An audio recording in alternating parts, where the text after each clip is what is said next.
নেতাজিকে নিয়ে আমাদের কৌতূহলের শেষ নেই। সদ্য সদ্য ওনার জন্মদিন আমরা পালন করে উঠলাম।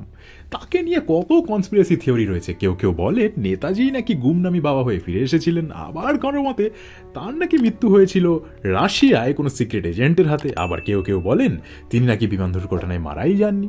সত্যি কোনটা সেটা নিয়ে রয়েছে চরম জল্পনা। কিন্তু ওনার লাভ লাইফের ব্যাপারে আমরা কতটা জানি, কি করে ওনার স্ত্রী এমিলিয়া ওনার জীবনে এলেন, কি করে শুরু হয়েছিল তাদের প্রেম কাহিনী।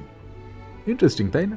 আজ সেই প্রেমের গল্পই তুলে ধরবো আপনাদের সামনে। চলুন শুরু করা যাক। Hello guys, welcome in our channel Bagbitanda. আমি রিক। কেমন আছো সবাই? চলো।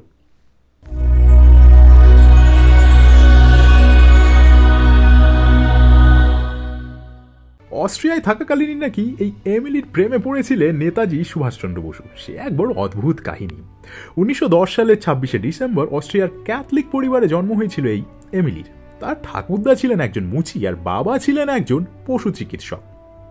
এমিলির উচ্চশিক্ষার প্রতি একেবারেই কোনো রকম আগ্রহই ছিল না নাকি তার বাবার। তার বিশ্বযুদ্ধ শেষ হওয়ার পর একটু বেশি বয়সেই তাই তাকে স্কুলে ভর্তি করে দিয়েছিলেন তার বাবা। কিন্তু সেকেন্ডারি স্কুলে তার পড়াশোনার আগ্রহ দেখে তার বাবা এতই খুশি হন এবং মেয়েকে 4 বছরের জন্য কিন্তু মঠে ভর্তি করে দেন। কিন্তু এমিলি মন থেকে সিদ্ধান্ত নিয়েছিলেন যে তিনি আর যাই করুন না কেন জীবনে কখনো সন্ন্যাসিনী হবেন না।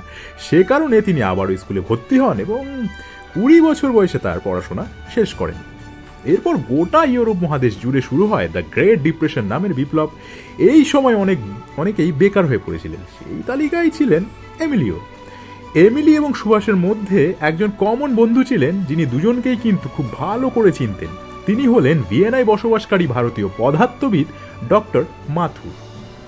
সেই সময় সুভাষচন্দ্র বসু একটি বই লিখছিলেন, সেই কারণে তার একজন সেক্রেটারি দরকার ছিল যার ইংরেজি ভাষার উপরে যথেষ্ট দক্ষতা থাকবে এবং কথা শুনে শুনে লিখতেও পারবেন। এমিলি শর্ট হ্যান্ডটা কিন্তু খুব ভালো জানতেন, সঙ্গে ইংরেজি ভাষা এবং টাইপিংয়েও ছিলেন যথেষ্ট চোস্ত। সে কারণে ওই মথুর সাহেব এমিলিকে সুভাষের কাছে নিয়ে এসেছিলেন এবং এইভাবেই ওনাদের দুজনের প্রথম পরিচয় কিন্তু হয়েছিল। এরপর ধীরে ধীরে দুজনের প্রেমে পড়তে থাকেন। শোনা যায় অবশেষে 1937 সালের 26শে ডিসেম্বর এমিলিকে সকলের নজর এড়িয়ে বিয়ে করেছিলেন নেতাজি সুভাষচন্দ্র বসু। যদিও সেই বিয়েতে ছিলেন না কোনো হিন্দু পুরোহিত কিংবা কোনো প্রত্যক্ষদর্শী, ছিল না কোনো সিভিল রেকর্ডও। জানা গেছে অস্ট্রিয়ার একটি রিসর্টে হিন্দু মতেই নাকি বিয়ে হয়েছিল সুভাষচন্দ্র বসু। সেই অনুষ্ঠানে এমিলি নাকি সিঁদুরও পড়েছিলেন। 1934 সাল থেকে 1945 সাল পর্যন্ত তারা একসঙ্গে সংসার করলেও বছর 3 বেশি তারা একসঙ্গে কিন্তু ছিলেন না। 1942 সালের নভেম্বর মাসে তাদের কন্যা অনিতার জন্ম হয়। শোনা যায় এরপরেই নাকি পরিবারের কাছে বিয়ে এবং মেয়ের কথা খোলাসা করে বলেছিলেন নেতাজি। বয়সের দিক থেকে এমিলির সঙ্গে সুভাষচন্দ্র বসুর প্রায় 14 বছরের পার্থক্য ছিল, কিন্তু বয়স তো আর কখনো প্রেমের পথে বাধা হয়ে দাঁড়াতে পারে না। তার জ্বলন্ত উদাহরণ ছিলেন এদের দুজনের রিলেশনশিপটা। প্রায় 1 দশকেরও বেশি সংসার জীবনে চিঠিপত্র আদান প্রদানের মাধ্যমেই কিন্তু খোঁজ নেওয়া নিয়ে চলত এই দম্পতির। শোনা যায় শেষ চিঠিতে নাকি সুভাষচন্দ্র বসু এমিলিকে লিখেছিলেন, প্রাণে বেঁচে নাও থাকতে পারি, তোমাকে আর দেখা দিতে নাও পারি, ফাঁসি অথবা গুলি খেতে পারি আমি, তবুও জানবে আমার হৃদয়ে রয়েছে তুমি। এই জন্মে না হলেও পরের জন্মে আমরা ঠিক একসঙ্গে থাকব। তবে এমিলির শেষ জীবনটা কিন্তু বেশ কষ্টের ছিল। গোটা পরিবারের তিনি একাই অর্থ উপার্জন করতেন এবং মেয়েকে বড় করেও তুলেছিলেন কিন্তু তিনি একলা। তিনি ট্রাঙ্ক এক্সচেঞ্জে শিপ ডিউটি করতেন। সুভাষের দাদা শরৎচন্দ্র বসু নাকি এমিলিকে মেনেও নিতে চেয়েছিলেন এবং তাকে বসু পরিবারের স্বাগতও জানিয়েছিলেন, কিন্তু এমিলি কখনো ভারতে পাই রাখেননি। মেয়ে অনিতা পাফ জানিয়েছেন তার মা নাকি এই সম্পর্কটা নিয়ে খুব একটা বেশি কথা বলতে চাইতেন না। সেই সঙ্গে তিনি সকলের আগোচারে থাকতেই নাকি বেশি পছন্দ করতেন। অবশেষে সুভাষের সেই শেষ চিঠিকে বুকে আঁকড়ে ধরেই 1996 সালে কিন্তু তিনি শেষ নিঃশ্বাস ত্যাগ করেন। সত্যিকারের প্রেম হয়তো এই ধরনেরই হয়, কত ত্যাগ জড়িয়ে থাকে এর মধ্যে, তাই না? অনেক সময় তার পরিণতি হয়তো আমরা যেমনটা ভাবে ভাবি সেরকম সুখদ পরিণতি হয় না।